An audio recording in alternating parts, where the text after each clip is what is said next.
వరకట్న వేధింపులు 3 నెలల గర్భవతి మృతికి కారణమయ్యాయి. ఈ ఘటన భద్రాద్రి కొత్తగూడెం జిల్లా టేకులపల్లి మండలంలో చోటు చేసుకుంది. ప్రస్తుతం కుటుంబ సభ్యులు కూడా కన్నీరు మున్నీరుగా విలపిస్తున్నారు. భద్రాద్రి కొత్తగూడెం జిల్లా టేకులపల్లి మండలం వెంకట్య తండాకు చెందినటువంటి బోడ శ్రీనుకు, అదేవిధంగా రేగుల తండాకు చెందినటువంటి ఇస్లావత్ దీపికకు 6 నెలల క్రితం ప్రేమ వివాహం జరిగింది.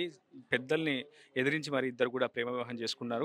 కలకాలం కలిసి ఉంటారని చెప్పి కూడా పెద్దలంతా భావించారు. కానీ 6 నెలల లోపే వరకట్న వేధింపులు తమ కూతురిని బలి తీసుకున్నాయని ప్రస్తుతం తల్లిదండ్రులు కన్నీరు మున్నీరుగా విలపిస్తున్నారు. ప్రస్తుతం ఈ ఘటనపై పోలీసులు కూడా కేసు నమోదు చేసి దర్యాప్తు చేపట్టారు. అసలు ఇస్లామాబాద్ దీపిక మరణం వెనుక ఉన్నటువంటి ఆంతర్యం ఏంటి? ఏ కారణాల చేత ఆమెకు పురుగుల మందు తాగించే ప్రయత్నం కుటుంబ సభ్యులు చేశారా? లేకపోతే భర్తే చేశాడా? అత్తింటి వేధింపులే ప్రస్తుతం దీపిక మరణానికి కారణం అని తెలుసుకునే ప్రయత్నం చేద్దాం. అమ్మ, అసలు దీపికకి ఏం జరిగింది? మీకు ఎప్పుడు సమాచారం అందింది? తర్వాత మీరు ఎప్పుడు పోలీసులకు సమాచారం ఇచ్చారు? ఎప్పుడు చనిపోయే ముందైనా సరే దీపిక మీతో ఏమైనా విషయం చెప్పిందా? తను ఎదుర్కొన్నటువంటి కష్టాలు కానీ, సమస్యలు కానీ? వరకట్నం కోసము దీపికకు వేధించారు సార్. ఇదే మీతో ఫోన్‌లో మాట్లాడేదమ్మా దీపిక అక్క పరిస్థితి ఇలా ఉంది ఇంట్లో. నాతో మాట్లాడేది కాదు. అసలు కాంటాక్ట్‌లోనే ఉంచేవాళ్ళు కాదు మా చెల్లిని. రీసెంట్‌గా ఇప్పుడు హాస్పిటల్‌లో తీసుకొచ్చినప్పుడు వచ్చాము మేము అంతే. మాకు అసలు తెలీదు. ఈ దీపికకి, బోడా శ్రీనికి పరిచయం ఏ విధంగా అయింది? అసలు ఆ తర్వాత వాళ్ళ వివాహం దాకా వెళ్ళేంత వరకు మీరేం చేశారు?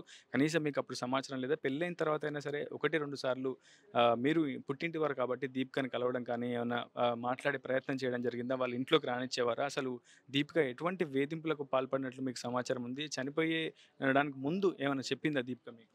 అంటే మా చెల్లి మాకు ఫోన్ చేసి ఏమన్నదంటే హాస్పిటల్‌లో ఇలా పెట్టారని వాళ్ళ పెద్దబావ గారు చెప్పారు. మేము రాగానే ఎందుకు తాగినావు? ఏంది? ఎవరు పెట్టారంటే మా ఆయనే నాకు మజాలో పాయిజన్ తాగిచ్చారు. నేను మజా అనుకున్నాలే గానీ పాయిజన్ దాంట్లో ఉందని నాకు తెలియదు. మా ఆడబిడ్డను మా అత్త ఇద్దరు నన్ను కొట్టారు. నేను 3 మంత్స్ ప్రెగ్నెన్సీ నా పొత్తి కడుపులో వాళ్ళు కొట్టారు. దాంతో నేను సీరియస్‌గా ఉన్నా అని బాగా ఏడ్చింది మా చెల్లి. కనీసం ఫోన్ కాంటాక్ట్ కూడా లేదా? లేకపోతే ఆమెకి ఆ ఫోన్ కూడా ఇచ్చేవారు కాదా? అసలు కాంటాక్ట్‌లో ఉండేవారు కాదు సార్. అంతే ఇగ. అసలు మేమెవరో ఆయనెవరో అన్నట్టు మా చెల్లిని అలా వేధించాడాయన. ఏం చదువుకుంది దీపిక? ఏం చదువుకుంది? 7థ్ క్లాస్ వరకు చదువుకొని తర్వాత వ్యవసాయం చేసుకుంది. అంతే. వీళ్ళిద్దరికి ఎట్లా పరిచయం అయింది? బోడ శ్రీనికును దీపికకి ఏ విధమైనటువంటి పరిచయం ఎప్పుడు ఏర్పడింది? అంటే చెల్లెలు ఇగ కూలి పనికెళ్ళేటప్పుడు పరిచయమైంది సార్ వాళ్ళకి. ఇగ ఇంట్లో తెలిసినప్పుడు బెదిరించిన ఆ అబ్బాయి మమ్మల్ని లెక్క చేయకుండా ఇలా అమ్మ, నాన్న ఇంట్లో లేని టైంలో చూసి పిల్లని తీసుకొని ఎళ్ళిపోయిండు. శ్రీను ఏం చేస్తుంటాడమ్మా? ఆయన గూడా ఇగ వ్యవసాయ పనులు చేసుకునేటోడు సార్ ఇగ. క్యాటరింగు ఆ చిన్న చిన్న పనులు. ఎన్నేళ్ల వయసులో పెళ్ళయింది? ఎందుకంటే ఆమె వయసు కూడా కేవలం 19 సంవత్సరాలని తెలుస్తుంది దీపికకి. ఎంత కాలం అయింది పెళ్ళై దీపిక? అంటే పెళ్ళై 6 మంత్స్ అయితుంది సార్ అంతే. ఆ! మీరేం చెప్తారండి ఈరోజు? మీ అమ్మాయి మరణించింది. మీ అమ్మాయి లేదు అసలు. అయితే వరకట్న వేధింపులే కారణం అనుకుంటున్నారా? ఇంకేదైనా కారణం? అంతే సార్. అందుకనే ద కట్నం ద కోసం. ద కట్నం కోసమే పురుగుల మందు ఇచ్చి అయితే నేను కట్నం ఇస్తేనే వాళ్ళ చెల్లెకి పెళ్లి చేస్తానని పెళ్లి చేస్తానని అట్ట చెప్పిండు. మీరేమవుతారండి? దీపిక మీరేమవుతారు? పక్కకు బావ అయితండి. ఏం జరిగిందండి? మీకు ఏమైనా విషయం తెలుసు? వీళ్ళేందంటే వీళ్ళది లవ్ మ్యారేజ్ అండి. వీళ్ళు అంతకుముందు మాకు దొరికినప్పుడు మాకు తెలిసినప్పుడు ఏందంటే వీళ్ళకి మాట్లాడి చెప్పి సర్ద చెప్పి పంపించినాం. అప్పుడు కొంచెం గ్యాప్ అయ్యి మంచిగా ఇడిపోయి అనుకొని మంచిగా ఉన్నారు అనుకున్నాం మేము. అయితే ఈ మధ్యలో ఈ అమ్మాయి ఏం చేసిందంటే ఈ అబ్బాయి ఏం చేసిండంటే ఊరికే టార్చర్ పెట్టడం ట్రై చేయడం, నాతో మాట్లాడతావా లేదా, నన్ను పెళ్లి చేసుకుంటావా లేదా అని చెప్పేసి ఏదింపులు చేయడం బాగా స్టార్ట్ చేసిండంట. ఈ అమ్మాయి ఎవరికి చెప్పుకోలేక అట్లా కొన్ని రోజులు కొంచెం బాగానే ఇది చేసింది.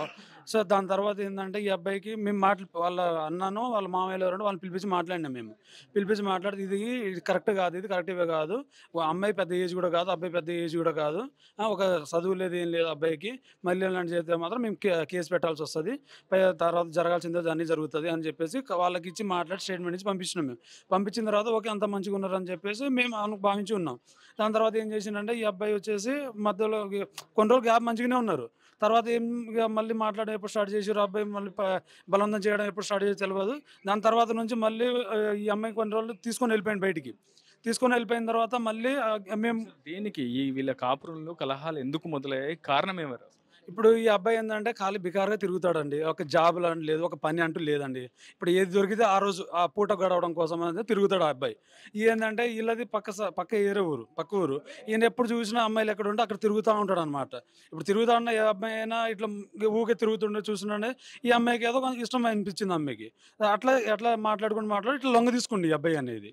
అట్లా మాట్లాడుకుంటూ చేసుకుంటే ఇట్లా లవ్ చేసుకుంటే ఇట్లా నేను పెళ్లి చేసుకుంటానని నమ్మించి మాయమాటలు చెప్పి నమ్మించి దాని తర్వాత ఇంట్లో నుంచి తీసుకొని వెళ్ళిపోయి వాళ్ళని గాలించి మాట్లాడి పట్టించి తీసుకొని వచ్చిన తర్వాత కూడా వాళ్ళకి కౌన్సిలింగ్ ఇచ్చినాం మేము. ఇది కరెక్ట్ కాదు, మీ పెద్ద ఏజ్ కాదు మీది, మీరు అట్లా చేయడం కరెక్ట్ కాదని చెప్పి మాట్లాడి తీసుకున్నా కూడా ఒక గ్యాప్ ఇచ్చి మళ్ళీ ఆపినాం, ఇడిపించినాం. మళ్ళీ అంతే కంటిన్యూ అయింది, అంతే జరిగింది. అట్లా తీసుకున్న తర్వాత ఎట్ ఏ టైం తీసుకొని పోయి చాలా లాంగ్ వెళ్ళిపోయి మ్యారేజ్ చేసుకొని వచ్చిండు. ఇక మ్యారేజ్ చేసుకొని వచ్చిన తర్వాత మేము పోయి కేసు పెట్టిన తర్వాత టెగులపల్లి పిఎస్లో అక్కడ కేసు పెట్టిన తర్వాత ఇద్దరిని పిలిచి మాట్లాడిన తర్వాత వాళ్ళు ఏం చెప్పారంటే, ఇక మీరు మాట్లాడుకుంటారా లేదంటే బయట ఫైనల్ చేస్తారంటే, మేము అమ్మాయిని అడిగినాం. ఎంతసేపటి అడిగినా కూడా ఇలా నాకు కావాలని వెళ్ళిపోతా అంటే, ఈ అమ్మాయికి ఏంటంటే ఒక మందాన్ని అది కొన్ని ఉంటాయి, అలాంటి దాన్ని పెట్టి బాగా నమ్మించి పెట్టిండు ఈ అమ్మాయిని. అది ఏం చెప్పినా కూడా అబ్బాయికి వెళ్ళి మాట్లాడేటట్టుగా అటు మాట్లాడి బాగా డైవర్ట్ చేసిండు అనమాట. వాళ్ళ మైండ్ మొత్తం డైవర్ట్ చేసేసిండు. ఆ అబ్బాయి లేకపోతే నేను చచ్చిపోతాను కాన్సెప్ట్ అంత దూరం వెళ్ళిపోయింది అమ్మాయి.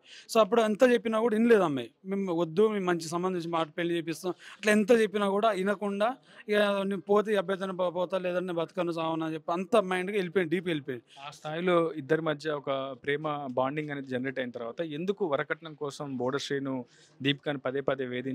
మీకేమైనా సమాచారం ఇచ్చాడా? కట్నం ఇస్తేనే కాపురం చేస్తాను అలాంటి డిమాండ్స్ ఏమైనా మీ కుటుంబ సభ్యుల ముందు పెట్టే ప్రయత్నం చేస్తాడా మీ ఆవిడ కుటుంబ సభ్యులు? మాకు అందిన సమాచారం ఏంటంటే, ఇప్పుడు మ్యారేజ్ అయ్యి 6 months అవుతుంది వాళ్ళకి. ఈ 6 monthsలో అమ్మాయి 3rd month ప్రెగ్నెన్సీ. అయితే మాకు అందిన సమాచారం ప్రకారం అయితే ఈ వాళ్ళ అబ్బాయికి సిస్టర్ ఉన్న చెల్లి మ్యారేజ్ అవ్వడానికి, ఈ మ్యారేజ్ సెటిల్మెంట్ అయిన తర్వాత కట్నం దాన్ని మాట్లాడుకో సమ్ అమౌంట్. సో ఈ అమ్మాయి కట్నం తీసుకురాలేదు. గత 15 రోజుల కిందటి నుంచి ఈ టార్చర్ అనేది స్టార్ట్ చేయడం జరిగిందనమాట మాకు తెలిసిన సమాచారం ప్రకారం. అయితే ఈ కట్నం తీసుకురాలేదు, నువ్వు ఏం తీసుకురాలేదు అని చెప్పి ఇంట్లో ఆడపడుచు వాళ్ళ అమ్మ ఇంకో పెద్ద ఆడపడుచు ముగ్గురు కలిసి అమ్మాయిని చిత్రహింసలు పెట్టడం స్టార్ట్ చేసిర్రు. ఊకే ఫుల్. ఇప్పుడు వాళ్ళ ఒంటి మీద కూడా ఫుల్ గాయాలు అయి ఉన్నాయి. ఓకేనా, ఫుల్ రోజు కొట్టి చిత్రహింసలు పెడితే అమ్మాయి ఒకరోజు తల్లిదండ్రులు ఇంటికి వచ్చింది. వాళ్ళకు ఫోన్ చేసి మాట్లాడదామని వాళ్ళ దగ్గర మొబైల్ లేదు. ఆమె తల్లిదండ్రులు చెప్పుకుందాం అనుకున్నా కూడా వాళ్ళ దగ్గర మొబైల్ అనేది లేదు, ప్రొవైడ్ లేదు అమ్మాయికి. ఏదైనా మాట్లాడితే అబ్బాయి చెప్తే మా వాళ్ళతో మాట్లాడదాం అంటే, నువ్వు మాట్లాడడం కరెక్ట్ కాదు, నేను మాట్లాడినాను, నువ్వు ఏమైనా ఉంటే నేనే ఉండాలని ఈ అబ్బాయి అనే కాన్సెప్ట్లో చేసుకొని ఉన్నాడు. సో ఒకరోజు ఏరో వాళ్ళు పక్కన వాళ్ళు ఫోన్ చేసి మాట్లాడితే ఇంటికి రా అని చెప్పేసి ఇలా అనగానే ఒకరోజు ఇంటికి వచ్చింది. వాళ్ళ బాధ అంతా చెప్పుకుంది అమ్మాయి. నన్ను ఇట్లా వేధిస్తున్నారు, కట్నం కావాలని చెప్పేసి అంటున్నారు, నన్ను రోజు కొడుతున్నారు, టార్చర్ పెడుతున్నారు విషయం అనేది మాకు చెప్పదలిచింది.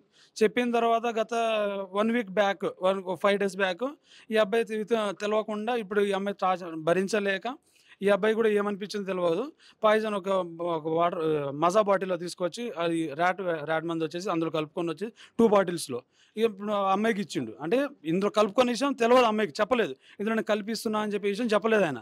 ఈ 2 తీసుకొచ్చి ఇది ఒక బాటిల్ నువ్వు తాగు, ఈ బాటిల్ నేను తాగుతానని చెప్పేసి తాగిరు ఇద్దరు. తాగిన తర్వాత ఏంటో స్క్రూ కలిపి ఇంట్లోనే ఉన్నారు. బయట వాళ్ళ అమ్మ బయట ఉన్నారు, ఆ చెల్లి వీళ్ళందరూ బయటనే ఉన్నారు. మళ్ళీ ఎక్కడో కూడా లాంగ్ లేదు, వీళ్ళు లేనప్పుడు కూడా చేయలేదు. వీళ్ళు బయట ఉన్నారు, లోపల ఉండి తాగిరు. తాగిన తర్వాత అన్కాన్షియస్లో వెళ్ళిపోయారు. వెళ్ళిపోయిన తర్వాత వీళ్ళు డోర్ కొట్టి ఏమైంది అడిగిన తర్వాత లోపల డోర్ కొట్టి లోపలికి వెళ్తే పడిపోయి ఉన్నారు.